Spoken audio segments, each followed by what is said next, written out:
Welcome to Far East Wargaming, bringing you another Heresy Thursday. I'm Richard, your host, and today I've got Jason with me again. Hello, everyone. So for today's Heresy Thursday, we're doing another army review, and this time it's on the 8th Legion, the Night Lords, Konrad Curze's Legion. Yeah, this is another one of my legions as well. So it's my third painted legion that I've done. So I really like the Night Lords from a modeling and hobby perspective. I actually don't like them that much for the fluff, believe it or not, which I'll talk about later on. But yeah, this is the Bloody Eighth, the Spooky Boys, the Edge Lords, the Night Lords. It's a really cool legion to play, and it's a very cool legion to paint as well. Yes, I'll say this about Night Lords that I've seen. The painting really follows more of the heavy metal edge highlighting aesthetics to really get the most out of them, in my opinion. And I think, Jason, you've painted yours that way. And it's a nice takeaway from what we usually have in the Horus Heresy, which is more of the grungy grimdark effect. Yeah, different. I mean, I'm a personal opinion. I believe different legions look better in different styles of painting. That's just me. I know that the grimdark and the washing and all this type of style, I use it myself on some legions. But yeah, I do think the Night Lords lend themselves really well to a more clean, traditional style of painting if you want to go that direction. Okay, so, well, to kick it off, let's look at where we always start with our Legion reviews. The Legion Astartes special rule for the Night Lords. And for the Night Lords, we have a special rule called a Talent for Murder. This is a good one. What it basically says is that whenever you attack or shoot, which is critical, it's not just hand to hand. Whenever you attack or shoot a unit that is outnumbered, already pinned, or falling back, you get to improve your to wound rolls by 1. So, for example, if you're on a 3-up to wound something, it's now a 2-up. You also, and this is a very important distinction, you get to increase armor penetration rolls by 1 as well. Your bulky models, for purposes of outnumbering, they count as whatever their bulky value is. Your vehicles count as 10 models. So there's like a lot of incentive with this special rule to really get the most out of it, that you want to take bigger units, or you want to take things with a lot of bulky, or you want to take your vehicles even in squadrons, because a squadron of 2 Sakarans or a squadron of 2 Predators is 20 models, and that's critically getting a +1 on armor penetration rules, which is huge. Yeah, and it's not time specific for instance, just on the charge. It's in any shooting or assault phase that you, a fight sub phase, I should say, that you get this. So it really does encourage the larger squads going above the standard 10-man, getting into the 15-man sizes, the 20-man sizes, especially for tactical squads there. You're a +1 to wound just native means you're tactical versus tactical. It's a 4+3+ versus a 4+4+. And those numbers add up. Absolutely. And the thing to remember is it doesn't say, everything happens at the same time, right? So if you've got a character with a higher initiative value, he's with a unit, he's going to strike first. He's usually, against most opponents, he's going to try and thin him down a little bit. And then when it's time for the I4 guys or the I1 guys to swing, then the rule is triggered. So that's pretty powerful. It does also encourage you to take some characters in your units. Remember also that this has a lot of synergies with certain weapons. I mean, for example, Volkites, regular Volkites, the favorites of the Night Lords, the Terror Squads, they're wounding Marines on a 3. If you outnumber, they're wounding on a 2, which is pretty strong. So, yeah, surprisingly, this lends to a lot of flexibility in the Night Lords army as well, because you have a lot of good close combat options, which we'll talk about in just a moment. But you can make some very powerful shooting builds with this. A 10-man las cannon squad with a character or with a tech marine, 11 models, and you're outnumbering most targets. So yeah, you can make some very powerful shooting builds with this as well. Yeah, getting the mass size and getting that +1 to wound in shooting and assault there makes this quite a strong special rule. I could put it up there with one of the strongest ones because of the number of times it's applicable. Yeah, it's a fair point. I think, again, if you build your list around it, and why wouldn't you? I mean, most people, when you build your list, you're taking advantage of the Legion traits. It's definitely very powerful. It's almost always going to go off. It does encourage also the use of a lot of pinning weapons, so that's why you see rotor cannons are so powerful in Night Lords lists. But your recon squads with sniper rifles, your librarians with that stupid pinning psychic ability, which I think is broken as hell, but it's very powerful. Yeah, you also want to try and pin stuff to take advantage of this, even if you don't outnumber. Well, so moving on to their next special rule, which is the Night Lord's Advance Reaction. And that there is the better part of Valor. And this is an assault phase reaction.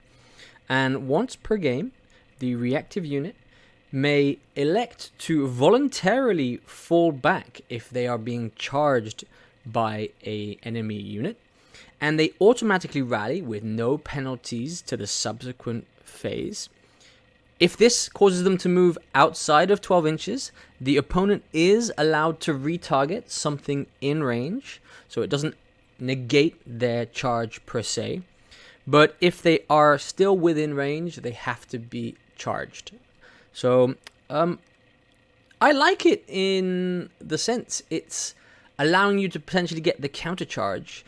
This one here, though, when we have those reactions which do allow a direct counter charge, especially the out of phase counter charges, is not as strong. I would agree with you. This to me is a thinking man's advanced reaction because I can think of a lot of ways to get a lot of mileage out of this. For example, it doesn't say anything about, which unit can necessarily take it. Of course, the normal restrictions for making a reaction, they are in effect. You can put bait units to try and entice a charge of somebody's unit or Death Star and then use this reaction to surprise them and say, haha, now all of a sudden you're stuck out to dry. It's a very fluffy one as well, which really fits the theme and the story of the Night Lords. Where I do agree with you is it's not one of the most powerful advanced reactions. I do think it's one of those advanced reactions that in certain situations actually can be game changing. Again, enticing a key charge out of a unit you want to isolate and destroy, or saving one of your heavy support squads from an unwelcome charge or something like this. It has the it has the ability to be very powerful and game changing.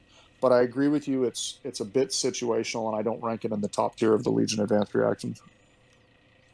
I think you're right in saying this is a subtle one you have to really think long and hard about and pre-plan here, because you need to be able to make the most out of it. I don't think it's something you use as a last second decision, because you can quite easily waste the opportunity to get a lot of mileage or a lot more mileage out of this advanced reaction than some of the other advanced reactions in the Legions, where it's kind of an automatic gotcha that only really goes off if the opponent has forgotten about that specific counter charge or that specific special ability. Yeah, I agree. I mean, again, not to beat a dead horse, it's not as powerful as some of the other charge type reactions or free movement, free charge reactions.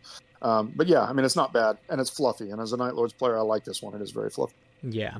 And the thing is, as well, with the Night Lords having their favor towards jump packs, this is a fallback of 3d6 inches for those jump pack units. So you really can get up in somebody's face quite close and still have the opportunity to pull the rug from under them and get a decent mileage with a good roll out of the charge range and leave them high and dry. Yeah, agree. And I got to be honest, when I haven't played my Night Lords as often as I play my Death Guard or my Iron Hands. I forget this advanced reaction all the time, and I think that's also a sign of the fact that it's not the most powerful or game breaking. Yeah. Speaking of mediocre things in the Night Lords, we have their 3 Warlord traits, and they have 3 traits: the Warmonger, a traitor only, Jadhek, Clan Lord, and the Flaymaster, which are 2 neutral ones. So not as many as some of the legions we've reviewed in the past. And as you would expect of the Night Lords, a traitor-specific one as well. Yeah, so the Warmonger is the traitor-only version. The Warlord and the unit that he joins, they get a bonus of +1 to hit rolls when targeting enemy units that include one or more models with the independent character special rule and loyalist allegiance. That part's actually pretty cool. I mean, the Night Lords already have a lot of tricks in hand to hand, and this just gives them a pseudo preferred enemy for the +1 to hit. It's not. It doesn't have anything to do with wounds or rerolls or anything like that. But it does mean that, all of a sudden in those weapon skill 5 versus 5 matchups, which are going to be quite common, or even 4 versus 4, you're going to be able to hit more easily, which I think is very good. The second part of this trait is that if for some reason you've allied with a detachment of Legion of Astartes Sons of Horus, then that unit and anybody or the Warlord and any unit he joins, they also get Fearless. That's pretty cool. A nice little extra bonus if you're playing, games or missions in which you have allies and you decide you want to run some Sons of Horus. I don't think that this is a bad one at all. This is probably the one that you probably see most commonly taken by Night Lords players if they're not playing one of the generic ones. Yeah, the fact that it's shooting reaction, it gives an extra shooting reaction, which is, as we've discussed many times, the most utilized extra reaction you want, does tend to lean more towards this trait here, even though the Warlord trait is a unit-specific one here. And in general, you're already putting him with one of his retinues, which already have likely weapon skill 5. So you're just stacking on to the close combat bonuses you're getting out of the Night Lords. And they have actually many things that stack onto that, especially with their weaponry and special rules. So yeah, I think it's an okay Warlord trait. I think it is a default because when we look at the next two they have a lot less utilization. But still, something like Stoic Defender, which is the one most people take for the extra shooting reactions, is still just as viable here. Yeah, I agree with you. If I'm going close combat oriented then I'll go with this Warlord trait. If I'm going more generic or more shooty, then I'll probably use Stoic Defender. But yeah, I mean, it's not bad. It's usable, and compared to some of the other traits here for the Night Lords, as well as some of the other legions, I don't think it's that bad. Well, the next one is the Jadhek Clan Lord, and what this Warlord trait allows is for the Warlord and all of his models gain the counterattack special rule and ignore movement penalties and charge rolls due to terrain, but also can reroll dangerous terrain checks. And this extra reaction is a movement phase reaction. Now, yeah, this one's. Sorry, go ahead. Well, no. I think that it's not a terrible one, depending on what you're taking with the Night Lords. Because yes, the counterattack is nice, but I think it's this re-rolling dangerous terrain checks. If you've got a large unit of jump packs, potentially jumping into dangerous terrain, or depending on who your opponent is. For instance, if you're playing the Death Guard, and they're making the entire battlefield basically into difficult and dangerous terrain, you'll get a lot of mileage out of this. Yeah, I was exactly going to say that. I mean, this is ideal for a choppy jump pack character as your Warlord, or a character on a bike, which is actually the fluff behind the Jadhek clans. They were the guys that like to run around and kill things, quite mobile. It does synergize very much with one of the Night Lord's Rites of War, but I won't jump into that just yet. Counterattack 1 is good for the entire unit. Extra choppy. Movement penalties being ignored, really good. Again, I don't think that this is a bad one. I don't think it's great. But again, it's going to be situational, but it's really going to shine, I think, when we talk about that specific Rite of War in just a moment. Yes, it is one of the Night Lord's Rite of War specific Warlord traits, and it does really help that trait there shine. There's no other way to say it. When we talk about, it's the Swift Blade, but when we talk about it in a minute there, it's custom designed for that Rite of War. Now, the last one is the Flaymaster here. And I think probably this is going to be the most underutilized one for the Night Lords. Yeah, I think if you look at the rules, Warlord with the trait gains Fear 1. Okay, that's all right. And the Night Lords do have different ways to stack Fear. Each time the Warlord is part of a combat that results in the enemy units being destroyed, either by casualties or as a sweeping advance, or as part of a challenge where you kill the enemy combatant, you get a +1 to that Fear up to a maximum of 3. It's very easy to actually stack this one, because in most cases you're going to be choppy anyhow, which means you're going to win combats or you're going to win challenges. It doesn't specify that it happens in your turn or the enemy's turn. So theoretically, you could be involved in a combat in your fight phase, win it, get charged by the enemy, win that or win the challenge, and then all of a sudden, in the space of a single turn, you're all the way up to Fear 3. It's one of those things that you got to kind of build your army around it. Just having one dude with fear and not really maximizing it through the other ways the Night Lords can do it, not too powerful. But if all of a sudden you've got a Fear 3 Warlord, you've got Trophies of Judgment in different places, you've got night fighting, you've got Konrad Curze stacking fear, like all of a sudden this could get really oppressive really, really, really quick. But again, you got to build your way around it. It does also give you a additional reaction during the assault phase, which is pretty useful because again, a lot of Night Lords lists want to be choppy anyhow.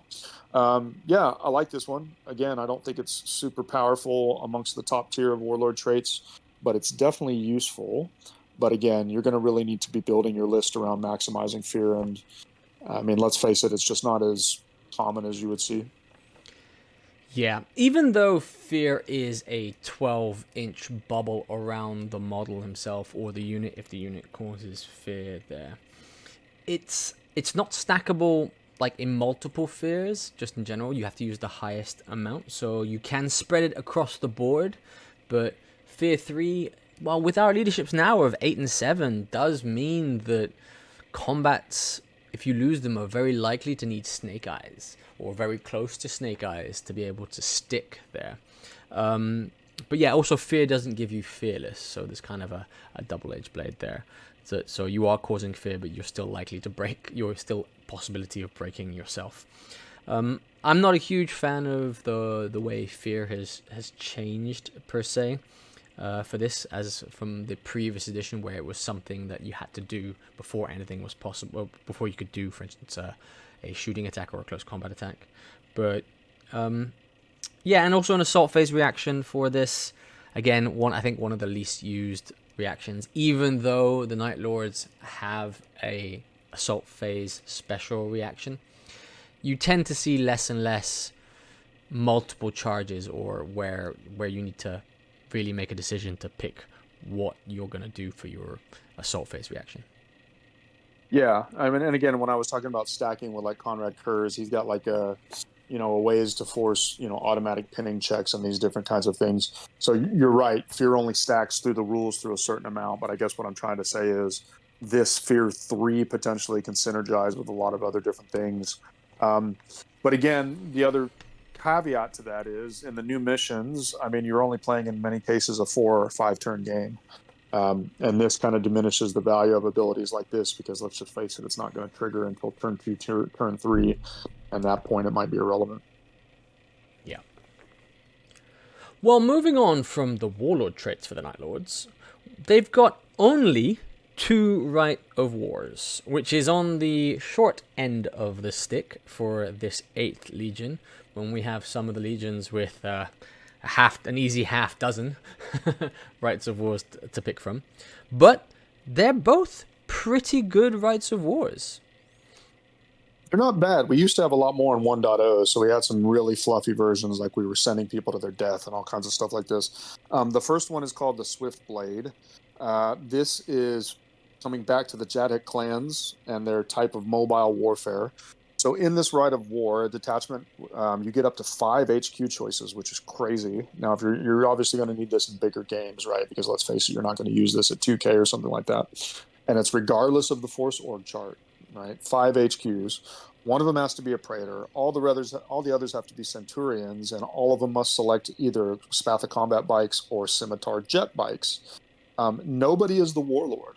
All of the HQ choices together are the Warlord. And that's actually huge because it makes it much harder for your opponent to get a Slay of the Warlord point, right?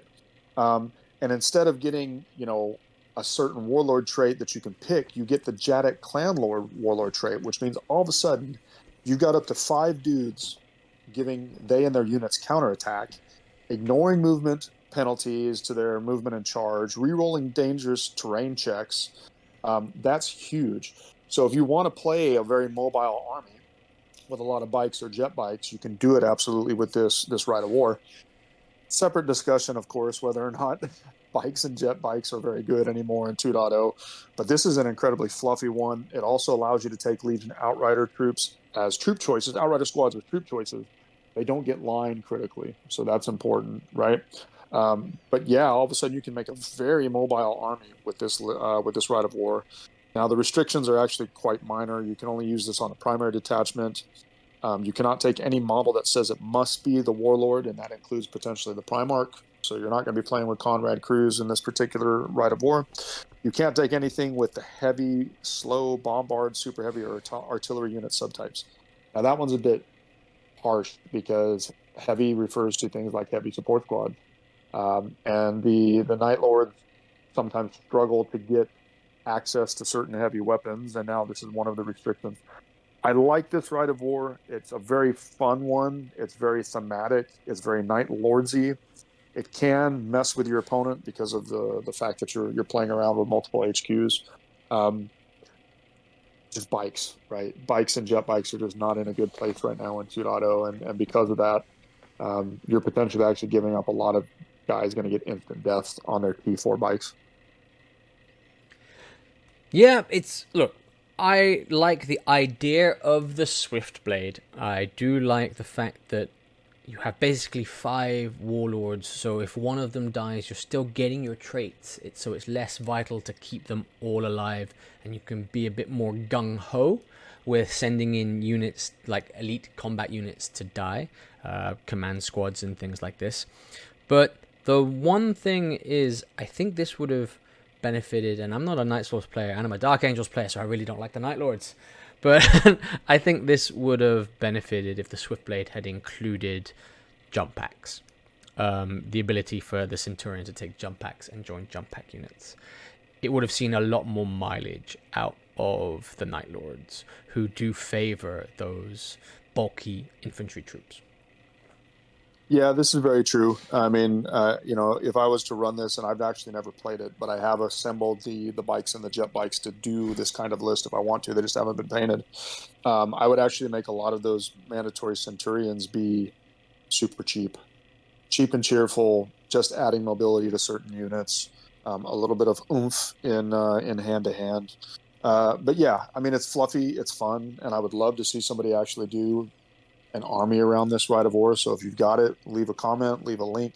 I'd love to see the pictures because, again, I've got some already assembled and waiting to be painted, but just with bikes and jet bikes right now, it just hasn't been on my priority.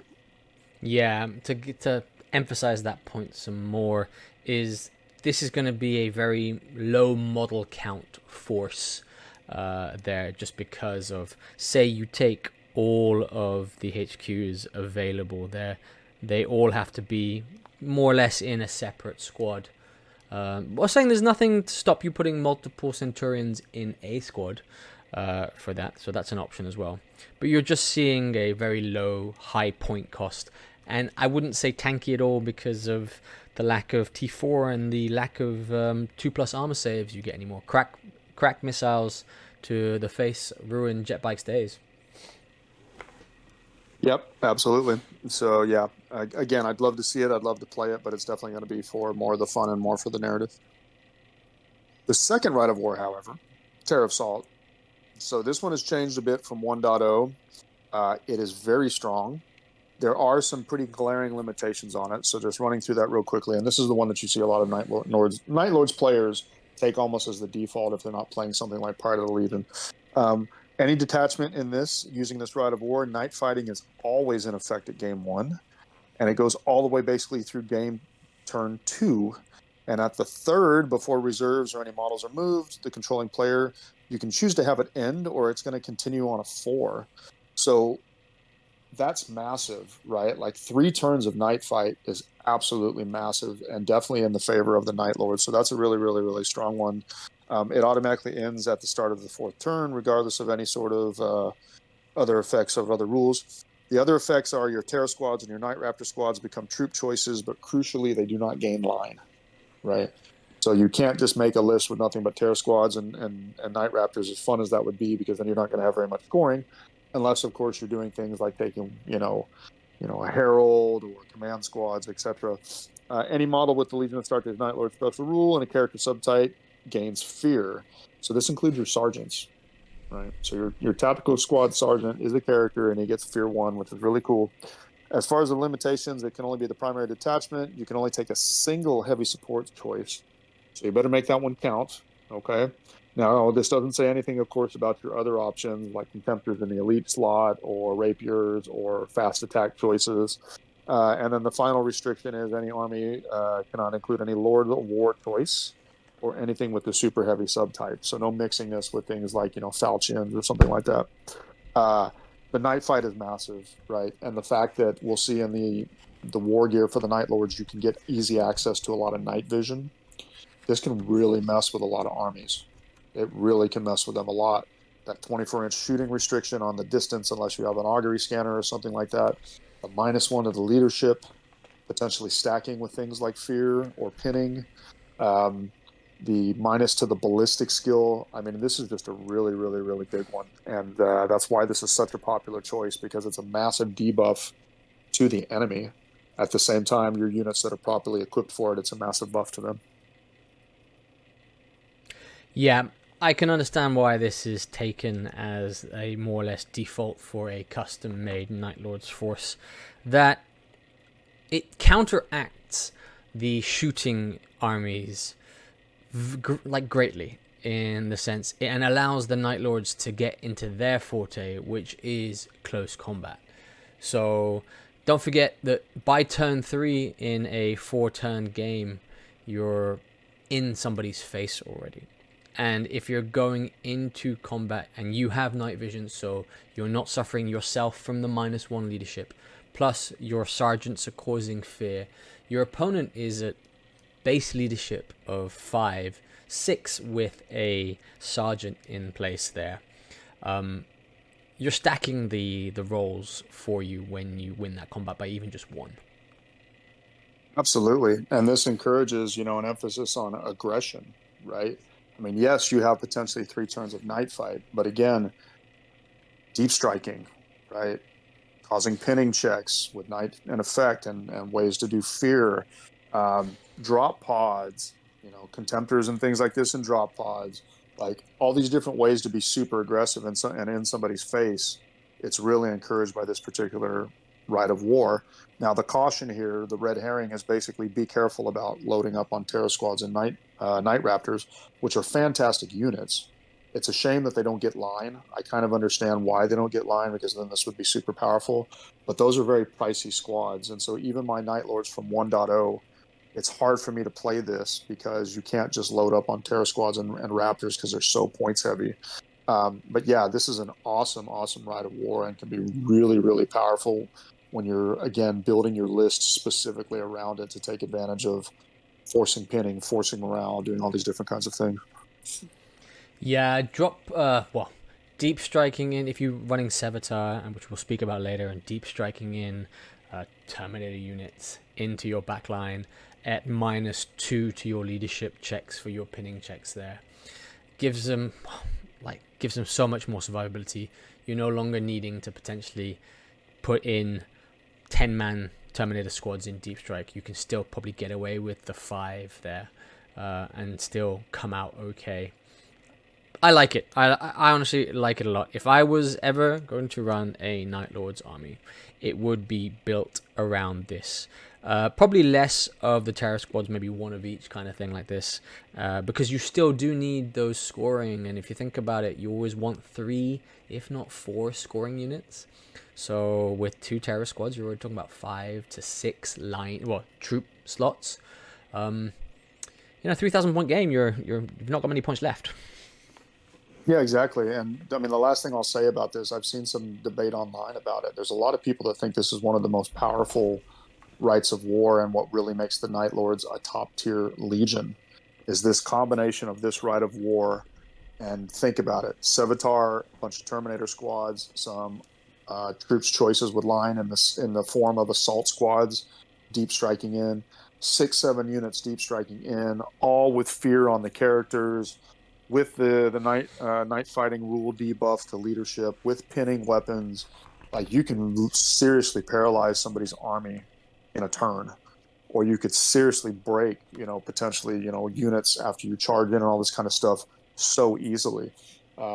Very, very, very powerful rite of war when your list is tailored around it. And yeah, I just, I mean, if you're unfortunately, like me, like I said, in 1.0, I had a totally different list. So just to take advantage of this, I have to almost completely rebuild my Night Lord's army. I'm not going to complain too much about you having to do that. Means that I've got a greater time before I have to go up against this nightmare we just talked about. So please take your time there, Jason, in rebuilding your beautiful Night Lord's force. But moving on, we'll move on to some of the Night Lord's weapons, and they've got a few nice ones, I'd say. I think they're pretty mediocre. But well, let's start with their chain weapons. They're Nostraman chain weapons. Yeah, these all got a bit of a glow up actually.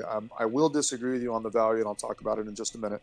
So there's three of them in this listing. You have Chain Blade, Strength +1, AP3, Melee Shred, Breaching 6. Chain Glaive, Strength +2, AP3. Same thing, but it's two-handed. Headsman's Axe is double your Strength, AP3. Two-handed, Shred, Breaching 6. Where these weapons shine is when they're spammed. Okay. They don't have any sort of rules for unwieldy or anything like this. So even your Headsman's Axe, which is Strength 8, is striking at initiative. And yes, the guy that's carrying it, he's going to be fishing for the Breaching 6. But when you've got a couple guys that have this in the unit, like the Sergeant or the Headsman for some Night Raptors, plus an independent character, all these weapons shine when they're spammed, and they're not very expensive. It's 10 points per model, or a Headsman's Axe is 15 points a model, and anybody with the character, subtype, and Night Lord special rule can exchange a power weapon for this. Now, it does add up. So, again, things like Night Raptors get really, really expensive. Your veteran squads, if you're going to spam a bunch of these, get really, really expensive. But again, the Night Lords really shine at the higher point level games. And so if you're already playing at those point levels, then you might as well spam the heck out of these to try and fish for the breaches and take advantage of just all that high strength AP weaponry. Don't forget, with the Legion rule, you also, when you outnumber, pinned, falling back, you get +1 to wound. So these chain blades are wounding on 2s in that particular example. Your Headsman's Axe against something like a Contemptor is wounding on a 2. Right? So it's a synergized weapon, it's a spammy weapon, but you're right. If you just look at one of these by itself, you're going to be like, that's okay. AP3 power sword, but with breaching, well, no, not really. Like it's got some other benefits when you combine it with the Legion rule. Yeah, I guess the fact that it's not unwieldy is a benefit for himself. But when I'm looking at the points cost for this is 25 points more or less for a Headsman's Axe, because if you think about it, you have to have the power weapon first. On a Sergeant, that's about 10 points, I believe, on most units, plus another 15 for the Headsman's Axe. You have a Power Fist that does that without needing the breach. Yes, it's unwieldy. I don't know. I'm torn. Like I said, I don't play them, and I think you're right. It's just, it has to be expensive, and you have to spam them. But with already very expensive units, one of your famous lines is "boys before toys." This is very much toys before boys. Yeah, I agree. The Night Lords are definitely a Legion that plays better at higher points values. It's a fact. You'll see this theme carried through our entire review, whether it's the cost of the units, the costs of the upgrades, the costs of some of the other weaponry or armory that we're going to talk about in just a minute. They play much better at like 3K and above, and I would say in the 4K, 5K range than they do at 2K. It's almost a completely different Legion at 2K just because everything's so pricey. So yeah, I hear you. I just think that they're good when, again, you combine them with the other synergies that they can achieve. Well, the next weapon they've got is the Eschaton Powerclaw, which is a souped-up version of a Power Fist. Yeah, independent characters, Legion Astartes Night Lords, they can exchange a Power Fist for the Claw for 10 points a model. So this is pretty interesting because it's actually cheaper than the Headsman's Axe. But because it's limited to independent characters, you have less options to actually use it. Double the strength, just like a Power Fist. AP2, Where it's different than its standard Power Fist is it's got Shred, which is great. I mean, you're always wounding usually on ones, and now all of a sudden you're going to re-roll that. Murderous Strike 6 up. That's nice to have. It's not going to be in effect for most models that are, T4 because you're already doubling them out. But it is useful when fighting walkers. It is useful when fighting things with battle hardened. Yeah, I think it's a nice one, and this is actually one of the almost no-brainers that whenever you got somebody that you're going to give a fist, you might as well give them this. Yeah, for the extra 10 points, again, I think with the theme, it just gets a bit pricey to put it on too many people. And what I do like about it, I think it's that shred. It is unwieldy. It is Power Fist versus Power Fist, basically, versus Power Fist here. You are wounding on 2s here, so re-rolling a 1, basically, for most of the time. But against like walkers, that re-roll, fishing for the 6, really can come into play. Yep, agree, totally. Well, if we look at the rest of the armory for the Night Lords, there's a pretty strange one for me. It's Lords of Murder, and it says the independent characters, Legion Astartes Night Lords, can be given the Bloody Murder special rule for 5 points. And not as a non-Night Lords player, I'm a bit confused how this works. Do you know, Jace? Yeah, actually, so the default rule for Bloody Murder actually is already on Terror Squads, and it's already on Night Raptors, right? And what Bloody Murder, the rule says is, if you charge a unit that is pinned or falling back, you get a +1 to your charge roll, which is nice. And if the charge is successful, you get +1 attack as well. And again, synergizing with the Legion rule of bonus to wound, it makes Terror Squads and Night Raptors really, really, really strong.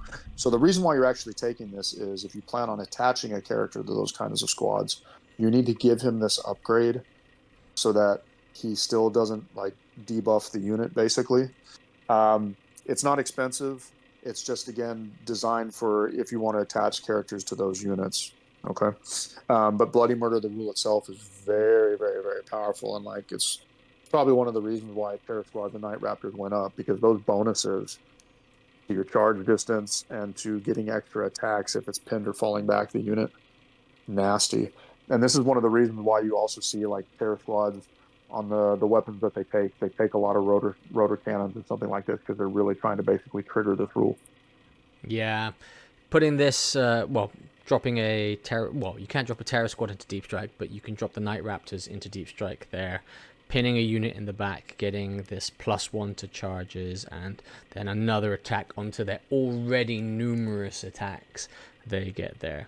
Just again, I think it's just reiterating the stacking of the special abilities and how you have to play for this extremely narrow style.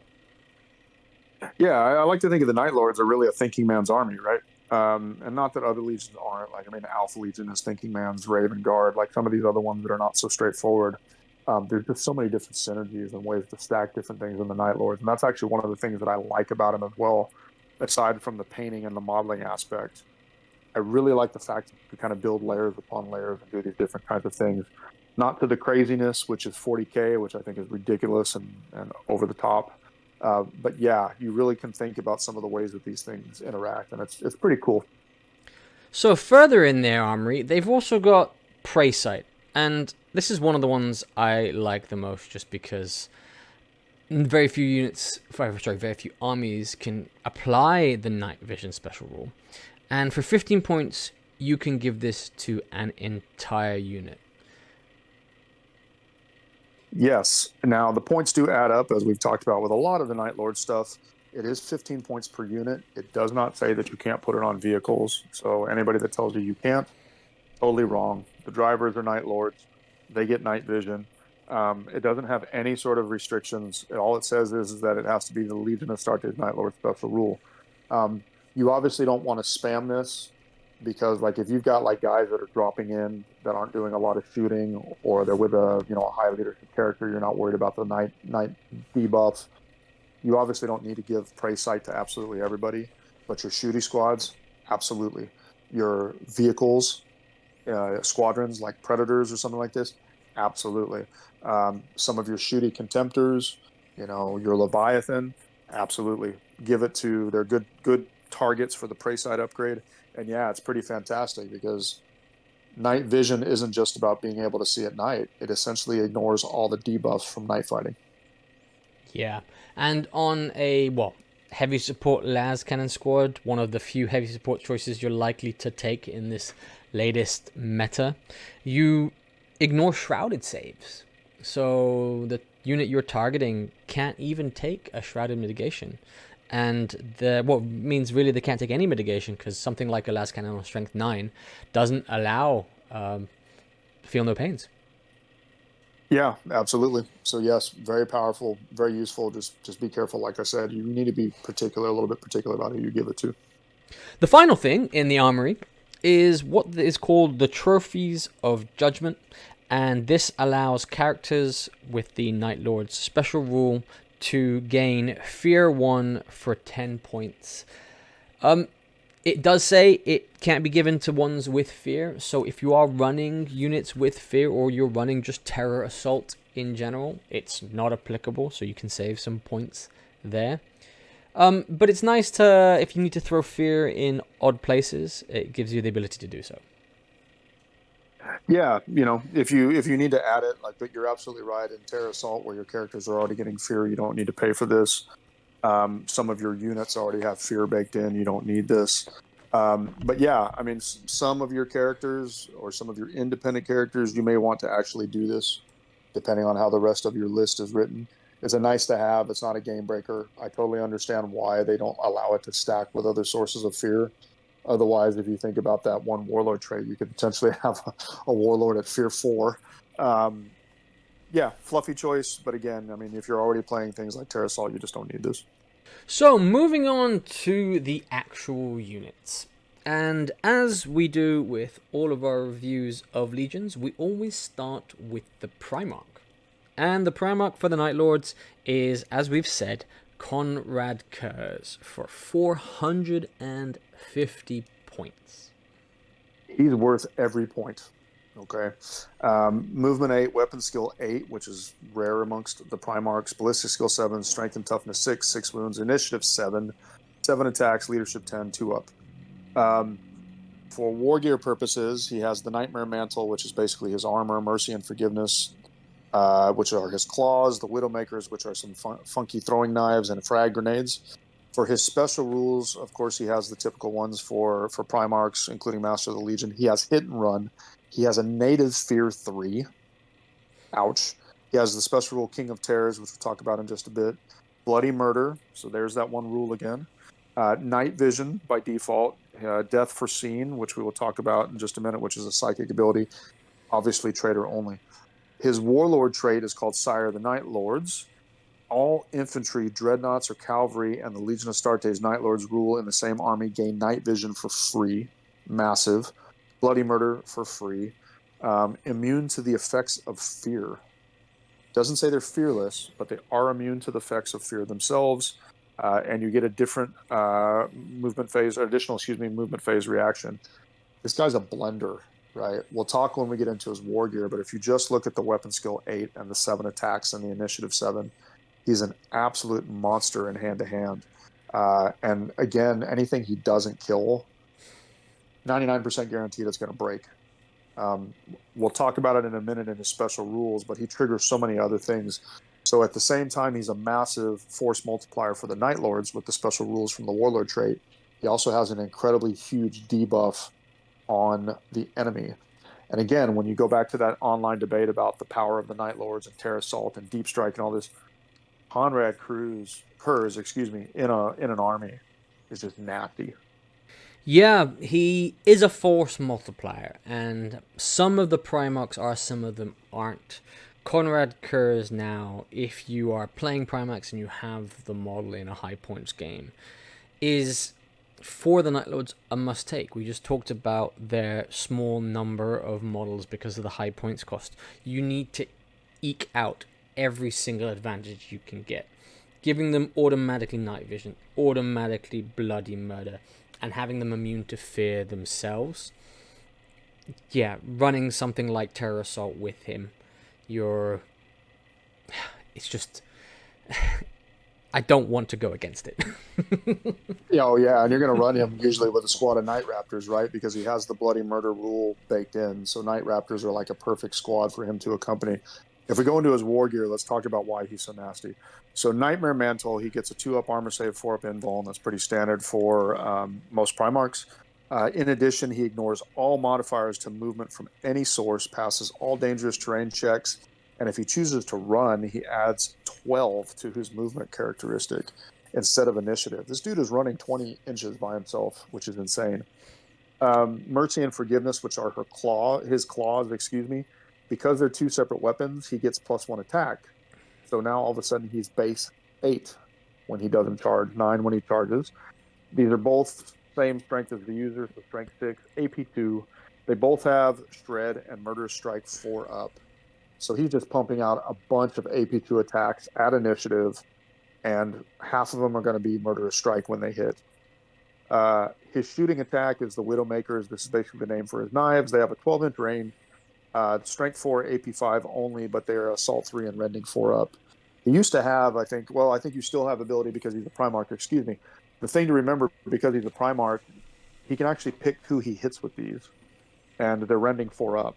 So he can snipe things like Sergeants or Vexillas or something like that before he makes his way in. Next one, a Deathlong for Scene. This is his psychic ability called Glimpse of Death. Basically, at the start of any assault phase, he needs to make a psychic check, but it's only against Leadership 7. If it's passed, then Konrad gains 4-up Feel No Pain, as if he wasn't tough enough as it was. Another +1 attack, if that wasn't needed. If it's failed, he does suffer Perils of the Warp. If this thing goes off and he charged, all of a sudden Konrad Curze is 10 attacks. And he's got a 4-up Feel No Pain. And he's Murderous Striking on 4-ups. Like, he just destroys anything he hits. Yeah, Right? and even the thing is, even if he if he fails it, it's because it's a leadership 7. It's still not the end of the world because he doesn't take the wounds himself. Perils of the Warp can be passed to the non-psychers in a unit, so his terror squads around him or his raptors, whatever you want to take with him, can just absorb that, and Absolutely. he gets off scot-free. So it's I don't know, leadership 7. 50 chance, like it's slightly what's the odds on leadership 7? I've not calculated them, but it's a standard leadership check right now. Yeah, I mean, I'll take it every time. I'll take my chance every single time for all those attacks, because the last part of his special rules, and this is what makes him so nasty to opposing armies, the King of Terrors, if he and any unit he's joined into combat by removing all enemies by casualty or sweeping advance, every single enemy unit that draws line of sight to him that's not in combat, immediate pinning check. So you send him in, you blender a unit. He's already got a native Fear 3. If you're playing Terror Assault, it's already a -1 debuff to most units' leadership. They're essentially taking pinning checks, anybody within 12 inches, taking pinning checks on -4. So again, he can pin half the enemy army or pin a good chunk of it just by winning a combat. So gross. I mean, I'm a Night Lords player and I have a Konrad Curze model built and waiting to be painted. This dude is just gross, right? And again, layers upon layers, stacking together with Terror Assault, stacking together with different ways to influence pinning and leadership and blah, blah, blah, blah, blah, and all these different kinds of things. Again, I see why very much a lot of people online think that Night Lords are a top-tier legion. Yeah, his Mercy and Forgiveness are just extremely deadly because of the Shred and Murderous Strike. Even against other Primarchs, you're getting vastly more hits in than most, and you're just Murder Striking on a 4+. It's like I said, I don't ever want to go up against him, even if I brought the Lion or Fulgrim, if they ever, well, I don't know if they can fight themselves, but I don't know how you deal with him. The only thing I'd say is, with his Nightmare of the Mantle, it may tempt you to take him on his own, but even with the fact that Night Vision's going on and all this stuff, running a Primarch anywhere on the field on his own is begging for trouble. Yeah, there's just too many las cannons. I mean, las cannons are perfect at taking out Primarchs just because they high probability, unless you're Dorn, broken ass Dorn, high probability to wound, forcing the invulns. yeah, you don't want to run him by himself, although I could see certain situations, depending on the table, maybe putting him on a flank to go do his thing. Yeah, I don't know. I mean, he's nasty. I'd be very curious to see what happens in a Lion versus Curze or Dorn or Ferris Manus. I still think Ferris Manus smashes him just because of that damn brutal Thunderhammer that he's got. But yeah, Konrad Curze, absolutely, in my opinion, is a top tier Primarch. Well, so moving on from the Primarchs, let's move into their elites. And the first one is the Terror Squad, and this is a 5-man unit for 115 points. And so it's the same price as a Veteran Squad. And I think it's trading the higher weapon skill for some special rules. Yeah, you also only get 1 wound, which has been one of the big complaints because when the tester rules were leaked, Terror Squads were listed in there as 2 wound models, but they've toned them down to 1 wound. And in return, you get access to Fear 1 native Precision Strike 6, which can be very useful depending on how you arm these guys. They can infiltrate. They have that bloody murder rule that we already talked about, and they have preferred enemy infantry. So you get to reroll a lot of 1s, and for the Precision Strike 6s, you have some opportunities to snipe things out either in combat or in shooting. The 1 wound is a bit tricky. You do want to run these things in big squads, and you can take them up to 15 strong with the additional models at 18 points apiece. If they're 10 or less, you can take a Rhino, a Dreadclaw drop pod, Legion drop pod as a dedicated transport. So that's actually pretty cool because this is one of the few units that gets access to drop pods as standard when not playing the drop pod assault Rite of War. And it's a dedicated transport as well. Their weapon options have changed a little bit. You get access to a Vexilla if you want it. Anybody can take bolters, Volkite chargers, flamers, which were the same thing as 1.0, but rotor cannons is new. Again, we talked about it before, access to pinning. That's the reason why you see a lot of Terror Squads with Volkite chargers. This also does not replace the standard weapons. You come with a chainsword, you come with a bolt pistol, so you're not having to give up either one of those to take one of these, which means your base guy has 3 attacks, 4 if he charges. Your headsman has 4 attacks, 5 if he charges. You can give the chain blades, the chain glaives, the chain axes. We already talked about chain blades and chain glaives, how they're good when they're spammed. And for this squad, they're only 10 points apiece, so not a bad choice. And it exchanges your chain sword. The headsman can access a plasma pistol, hand flamer, Volkite Serpenta. He can also get a power weapon, power fist, lightning claw, and remember that could also be upgraded to like an eschaton if you wanted to. And you can give him artificer armor. So the way that these things have changed a little bit compared to 1.0, in 1.0 everybody was running them with Volkite. You run them with Volkite, you can still infiltrate, you can still do all the hand-to-hand attacks and all that kind of stuff. They get a little bit pricey when you start to, give them things like a lot of rotor cannons or a lot of chain blades or a lot of chain glaives, things like this. They still have a use, and I still think they're a great unit, but you're not points-wise, again, if you're not playing at the bigger points levels. They don't have line. You don't want to spam like 2 or 3 of these like you were before in 1.0. You're probably going to take 2 max. And when I'm playing, I usually only take 1 just because of the points and the way they add up. But they're a very, very good unit. Not quite as good as 2 wound models, but hey, you can't have everything. They got a lot of value. I like them for their fluff and the ability to stack some of the special weapons for slightly cheaper there. But with the Night Lords, you need to be running the bigger units because you need to be getting this outnumber in close combat. Because, yes, you can get it when they're pinning and falling back for a turn or in the shooting phase, kind of things like this. But in the fight phase, you need to be having more models. These aren't bulky. They aren't tanky. They've got 3+ saves, 1 wound and toughness 4. So they're being taken out. But if you can run a larger unit, the inherent Fear 1 in a turn 2 charge, because you can't charge the first turn after infiltration, kind of things like this, and you will probably be infiltrating these guys. Yeah, and don't underestimate the Precision Strike, because the Precision Strike is for everything. It's not just for their shooting. It's just an inherent rule.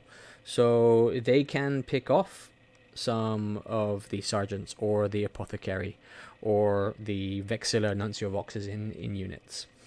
One thing is, they can't take a Nuncio Vox, which actually affects the Night Lords a bit less, because you're generally limited on your heavy support choices, and you're not really taking artillery barrage weapons, as you're seeing pop up more and more in most legions here. So not a massive downside. But I wouldn't take too many of these squads if I ever plan to run this, and if I took one, it would just be at the full max 15, infiltrating them up and getting as much you can out of them. But that's still 300 plus points. Yeah, it is. And just another note on rotor cannons, and it's not just about the pinning, right? I mean, the reason why rotor cannons are very popular as well with terror squads is because of the Legion trait. Normally, rotor cannons are only wounding on a 5 because they're only strength 3. But if you happen to be shooting at something that you outnumber, you're wounding on a 4, the equivalent of a bolter, and you're spitting out a lot of shots, and you're basically triggering more chances to get that all-important pin, and that's the unit you're going to be charging again later.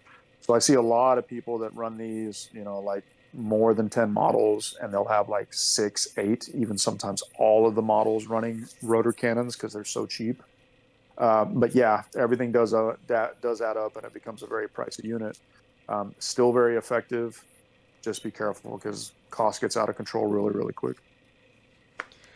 Well, speaking of another pricey unit, we have the Night Raptor squad, and this is a 5-man Warhawk jump pack squad for 185 points, but with weapon skill 5. Absolutely nasty, and 2 wounds, and 2 attacks base, 3 on the Huntsmaster. And their special rules are also nice. You get Relentless, which allows you to, do the shenanigans about moving and shooting and whatnot. Sudden Strike, always good. Bloody Murder, we already talked about. They have a native Fear and they have a native Night Vision.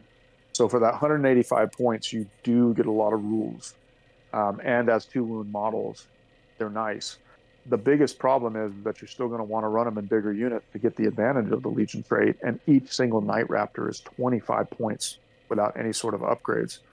So my own 15-man blob of these guys with a good mix of chain glaives, power axe, that squad gets up to like 400 points really quickly, sometimes more than that. I mean, I've run that squad at 500 points for a single Night Raptor squad of 15 models, which is absolutely insane. You do get a lot of bang for your buck, but you do have to be careful. Again, the points values, they have a lot of different options, whether it's chain blades, chain glaives. You can give them lightning claws or even twin lightning claws, which is actually very cost effective on these models because it's only 10 points for twin lightning claws, which is just a buttload of attacks that can be spewed out of these guys. If you want to, you can mix in things like flamers, meltaguns, plasma pistols, plasma guns, hand flamers.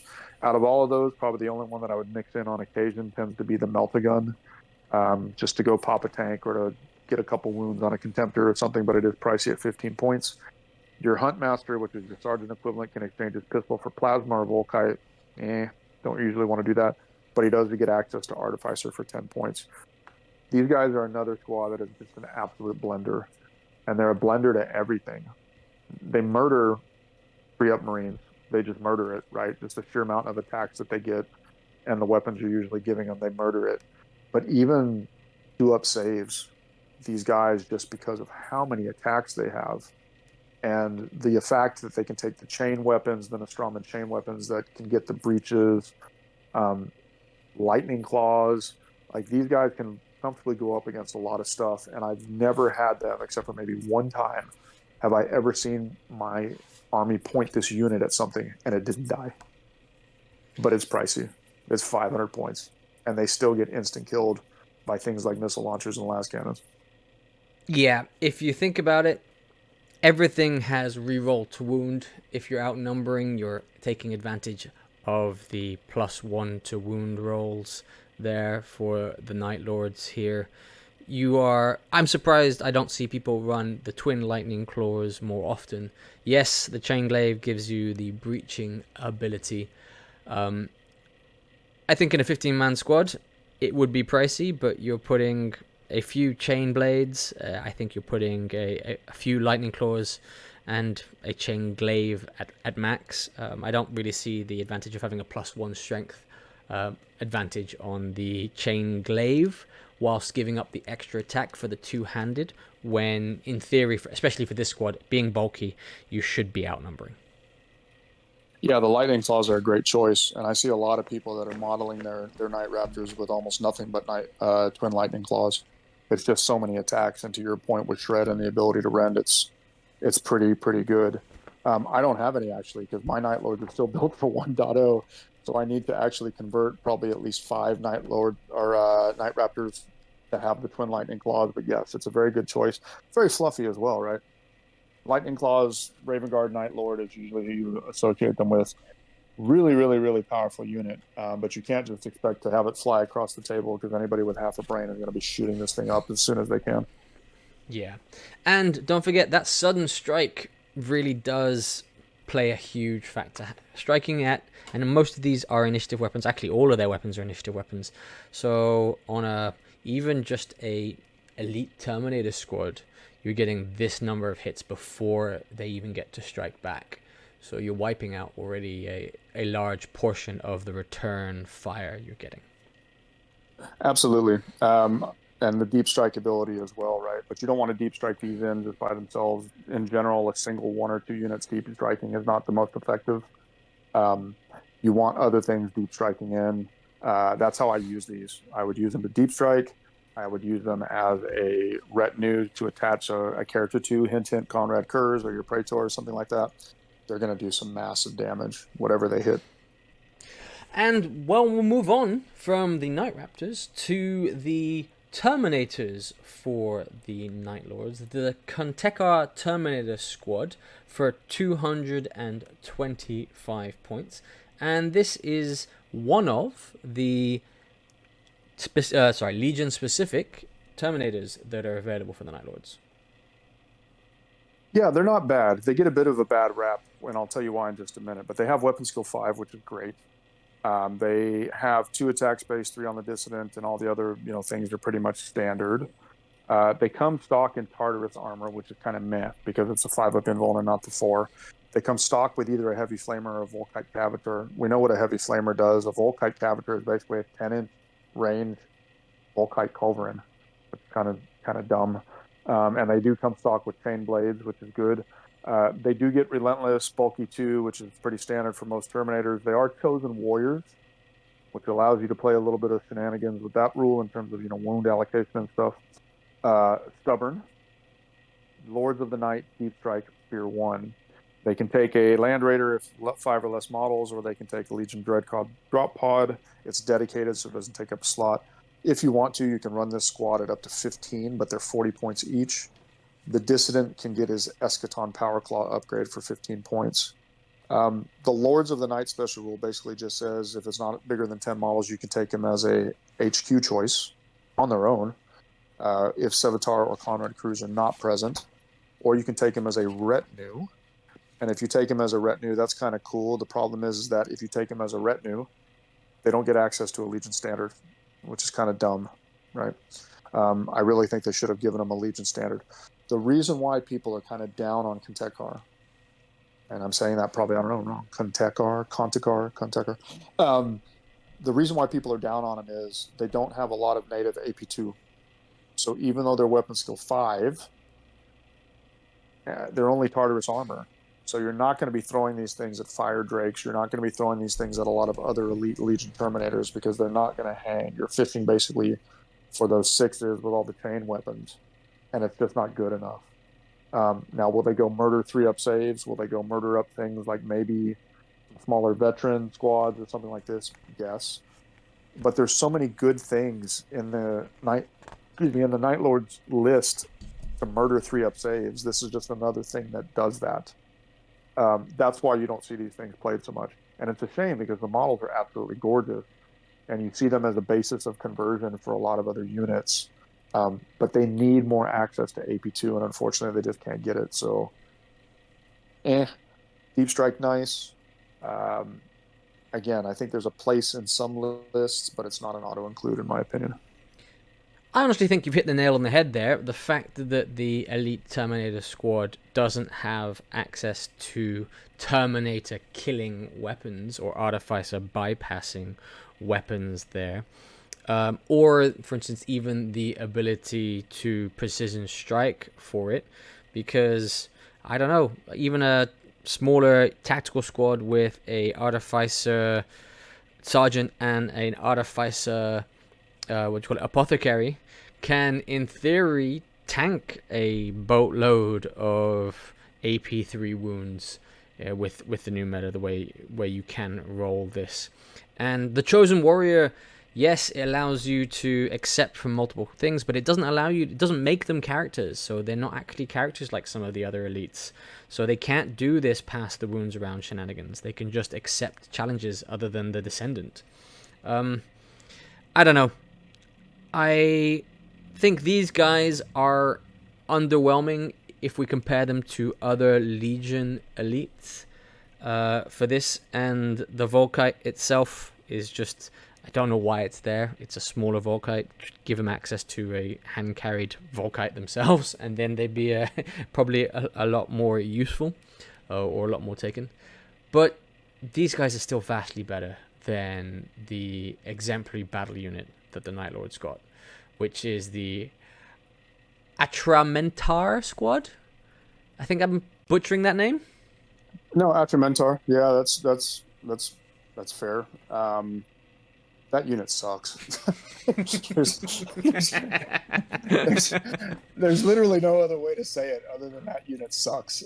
I mean, they don't have weapon skill 5. They have a lot of potential in terms of how you arm them, and they have a lot of great modeling and conversion. But from the fluff, they were supposed to be these like super elite, sometimes like the military police sent out to punish, wayward commanders and this kind of stuff. I'm sorry, their rules are just terrible. And it's a shame because I spent like 2 days converting up a squad of these things when the rules first dropped, just because the ideas were cool, but they're so bad. Like, I don't even want to devote hardly any energy to talking about these. They're just basically a Legion Terminator squad with a couple extra rules and weapon options. That's it. Yeah, it really is that. They're 220 points, so they're much more expensive than a standard Legion Terminator squad. And I think what I can say is the only saving grace is that they can get Thunderhammers in Tartarus armor. But then again, you're going to have to start modeling up this because it's not an option that GW gives you. So you're going to have to model it up yourself there to do this. And, well, their one special rule, Cloaked in Murder, which is they're supposed to go with Sevatar or alongside Sevatar. They really have no use. They really do not have a use. No, I agree with you. I'd rather stick Sevatar with a command squad or stick Sevatar even with a tooled out veteran squad. They're just bad. The rules are just bad.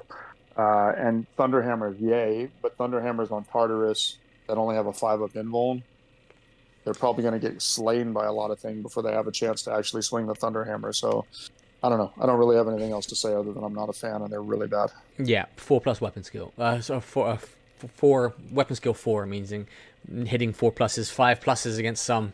Don't care if you have Thunderhammers or not. You're not getting that many hits in. Nope. Well, speaking of Sevatar, he is the only character they have in the Legion Liber Hereticus, and he's 220 points. The Prince of Crows. And he's worth every point, just like Konrad Curze. Curze, excuse me, I keep wanting to say Cruz.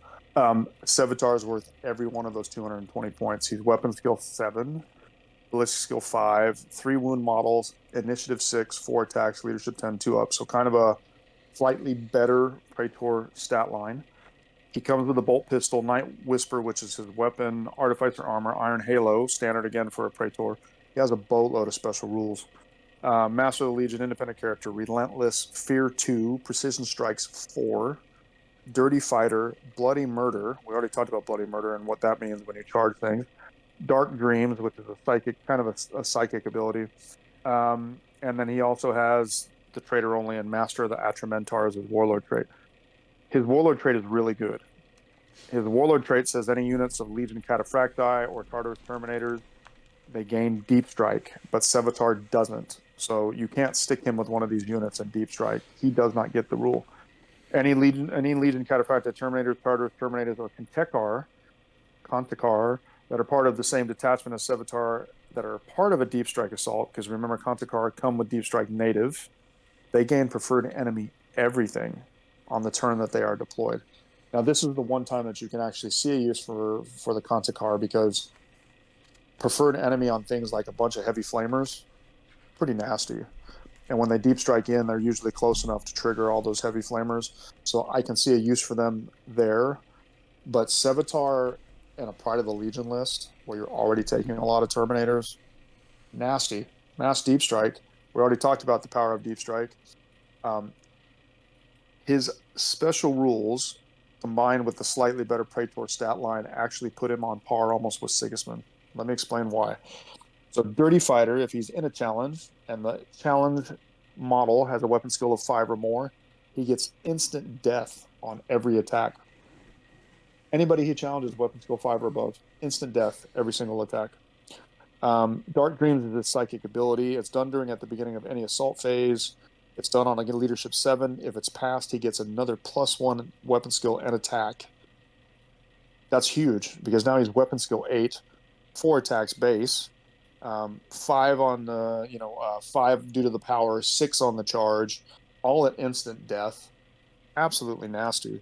And then his close combat weapon, it's counted as a chain weapon. It's +2 strength. It's AP2. It's two-handed with duelist edge 1, so that helps you in things like challenges. Murder strike 6, master crafted. So it's AP2 at initiative, boatload of attacks, potentially with instant death. Master crafted, murder strike, even if you don't have instant death. This guy slays. Like, he just totally slays. The only thing that you have to be careful about is he does not have Eternal Warrior. He doesn't have Battle Hardened. So he will get smacked back if he doesn't kill whatever he's fighting. He will get smacked back if that thing has a Power Fist or potentially a Thunder Hammer. But again, if he's up at weapon skill 8, most times he's only going to be getting hit on 5s. And if you're unlucky enough to be weapon skill 4, he's only getting hit on 6s. So this is why he's so good. But you can't, unlike Sigismund, you can't throw him into everything, because he will get splatted because of the lack of Eternal Warrior. But he's just nasty. And that Warlord trait is nasty too. Yeah, kicking yourself up to weapon skill 8, you're Konrad Curze. That's his weapon skill at weapon skill 8 there. And Duelist Edge, he is a fighter you want to be putting in the challenge to get advantage of the instant death special rule. It means you're attacking it initiative 7, which is before nearly all characters. It's Primarch initiative here. So honestly, I wouldn't say he's got a chance to get against Primarchs, because of the Eternal Warrior and instant death. They're really not doing much against them for this. But I can see why you're saying he's on par with Sigismund. Though Sigismund, I think, has, if I'm not mistaken, instant death just throughout with his weapon, not only in the challenges there. So I don't know. If I was taking this, Sigismund wouldn't be the guy I accepted the challenge against Konrad for with. This is correct. No, I wouldn't point him at Sigismund. You're absolutely right, because there's very few things that can handle Sigismund, but he's on the same tier. And he's going to absolutely murder anything that pretty much isn't Sigismund, unless you roll really, really poorly. And they buffed him from the last edition, because for some reason in the last edition he only had a 3-up until they FAQ'd it and gave him an option to get to a 2-up. He's even better than he was in 1.0. He's a great Warlord choice because of the Master of the Legion. And in most cases, if you take a tooled up Praetor, you're already at the 220 points or 200 points anyhow. So you might as well just take this guy and take advantage of everything that he can do. Yeah. And don't discount the precision strikes 4-up. That means even if you're not in the challenge, he's still doing AP2 at strength 6 here against whoever he likes. Once again, you're murdering 3-ups and you're picking off the 1 or 2 artificers here. He's honestly, he's a bit of a force multiplier, even if you put him with a standard tactical squad. He's killing whatever can kill them. Just dirty character. Dirty fighter, as his special rule is. Yes, absolutely. Okay. Well, that's everything that's in the Liber Hereticus, but in the Legacies, they've relegated the rest of the Night Lord characters to, well, to Legacies, really. And there's 3 of them. I will say this, I, and probably both of us, are going to butcher the names, because it seems that for these 3 characters, they've just gone to some random elvish name generator and thrown these together. But I'll try it. The first one is Flaymaster Mordrim Lanshahai. Yeah, for 125 points. I don't know how badly I butchered that. I actually heard somebody, I think I read it online, somebody said that this is actually Welsh. So that explains a lot. Yeah, he's not very good, right? I mean, he's a fluffy choice. He comes from the books and whatnot, but his rules in the Legacies is not very good. He's unfit for command, which means he can never be the army warlord. He's basically the equivalent of a Primus Medicae Centurion. He does do the 5-up, feel no pain, but if he wants to, he can, on a 4-up, deal an unsavable and unmitigatable wound to the squad he's joined in order to regain his own wounds. His standard close combat weapon is only Strength 3, AP 3 with Murderous Strike 5. He's just not very good. Like, I mean, if you want to take him for fluff choices, by all means, go ahead. He is a Primus Medicae, which means you can stick him with certain units that you can't normally stick. I mean, that's okay. But, I mean, he's just not that great. And I don't think his special abilities or rules make him anything useful, to be quite honest with you. Yeah, and he only comes with a 3+ save. He doesn't even have the option for Artificer Armor, so he's just not very tanky. It's a very expensive Primus Medicae, 125 points there for a model that, honestly, I don't think you need to take him. No, not at all. And he also cannot be the army's warlord, but that's because he's basically a Primus Medicae. The next one, do you want to give a go at this name? Because I tried to butcher the last one. Kiron Ophion. Of the? I'm going to go with that. Kiron. Chiroptera? Yeah, I think that's as close as we're gonna get. Yeah, pretty much. He's actually not bad, right? He's a decent choice as a character. He's similar to a Praetor. He's got weapon skill 6, 4 attacks, initiative 5. His close combat weapon is called Revenant, and that thing is +2 strength, AP 3 mastercrafted chain glaive, which has shred and breaching 5-up. So it's a better chain glaive. And it doesn't have two-handed as a special rule, which is very interesting. Now, whether that was an oversight or not, I have no idea. But because it doesn't have the two-handed rule, he does get the +1 for also having a Volkite Serpenta. Not bad. Being able to trigger the breaching on a 5-up at strength 6, and then if you're already going to be getting a +1 to your wound, wounding more things due to the Legion trait, not bad at all. What makes him a bit tanky is he has a rule called the Bloody Aegis, which is a shield, and it's formed from basically the fluff is they made this out of the remnants of his first command.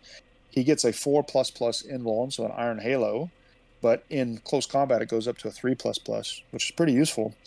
Anytime that he's in a challenge, hit rolls of 1 by the opposing player actually hit themselves at strength 4. So that's kind of funny for lulz. It's not going to kill necessarily, but it is funny to get extra strength 4 hits.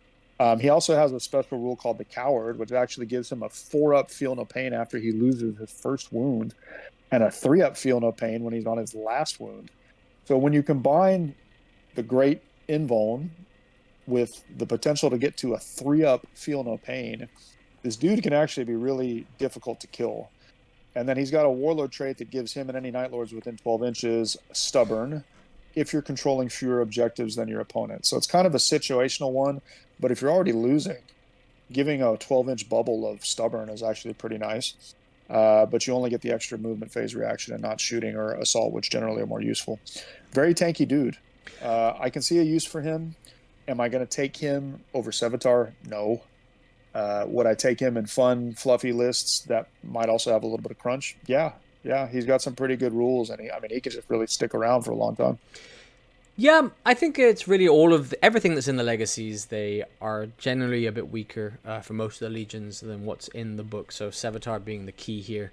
The thing is, again, no artificer armor. So yes, he has a 3+, a potential 3+ invulnerable, a 4+ invulnerable, but he's still going to die from the double strength because you don't get a feel no pain for double strength. So if he's not killing a sergeant with a power fist, he's dying to a sergeant with a power fist. This is true. Totally true. Yeah, I mean, but again, I mean, the 3-up invuln is also what's going to save him a bit there. But if it's not instant death attacks, you're essentially getting, if he's on his last wound, a rerollable 3-up. And we know how strong that is. Yeah. Because a 3-up for the invuln plus a 3-up feel no pain, right? Yeah, that is true. Again, Fluffy, the coward, really nice there. I don't know. I think that I would play him as a non-tailored list for... Sorry, that's the wrong word to say. It's not running one of the specific Rite of Wars that are applicable to the Night Lords because he doesn't benefit from any of them. Yep, this is true. I do think he's useful. Not bad at all. But if I'm bringing, again, a crunchy list, it's probably not him. It's going to be Sevatar. Well, the last one is Nakrid Thol, the Faceless Prince, the Master of the Cross and Bones, and he's 185 points. Weapon Skill 6, Ballistic 5, 3 wounds, Initiative 6, with 4 attacks, and, key, he has Artificer Armor and an Iron Halo, so already a bit more base than the others. Yeah, he's a Praetor, kind of a Praetor equivalent, but he does have some extra rules. He has Relentless, he has Counterattack 1, he has Fear 1 Native, and then he has another rule called Valor's Shadow, which means that he's immune to precision strikes or shots. And it also says that when he dies on a 5-up, he doesn't count as being destroyed. So theoretically, if he was the Warlord, there's a 33% chance that even if you kill him, he doesn't give up a Slay the Warlord point. He's got some weird weapons. He's got a Nostraman Flay Whip. It's a specialist weapon. It's the same strength as User. It's only AP4, but breaching 6-up. And it also has 2 rules called Electrocharge and Web of Steel. Electrocharge says that if you suffer a wound from this weapon, it reduces your initiative to 1. So it's kind of like the old version of Concussive, right? Web of Steel allows you to give up your regular attacks and instead make 1 attack against every model from a unit he's locked in combat with that are 2 inches or less away. So theoretically, depending on how he's piled into or something like this, if he wants to, he can activate that special attack, and he can be striking a bunch of people around him. The other has another weapon, which is called the Devil's Due, which is a strength +2 AP2 unwieldy mastercrafted power axe, murderous strike 6-up. It has a special rule that it says you can make an extra attack against any model in base contact with him that had its initiative reduced by 1. So theoretically, the way this is supposed to work is you're supposed to strike things with the whip. If you knock their initiative down, then all of a sudden you get extra attacks out of your super axe that he's carrying. Cool, fluffy. He's also from the Black Book, so there's a story behind him.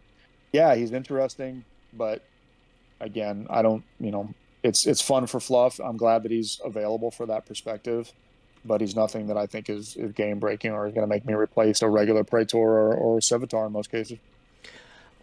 I think this Nostramus Flay Whip has some cool possibilities for conversions. We don't see too many whip weapons in 30k. We've seen a lot of them in the Age of Sigmar ranges and the Slaneshi ranges here. I just think it's fluff-wise, really, it'd be a cool model to see on the table. And I do like the Web of Steel special rule. It's a large number of attacks, potentially depending on where he is. Fun model, I'll say this. Yeah, the special rule, unfortunately, about the whip, most cases it's not going to be useful, right? Because initiative 1 is the same thing as being unwieldy. So even if you hit a multi-wound model that has a Power Fist, Chain Fist, Thunderhammer, etc., they're already initiative 1, so it's useless. Because it says unsaved wound, if you wound a 1-wound model, it's just going to be dead, so you don't get the benefit of the initiative 1. It's a good idea, but in practice, it's just not really going to come into effect too much. Well, that rounds up our review of the 8th Legion, the Night Lords.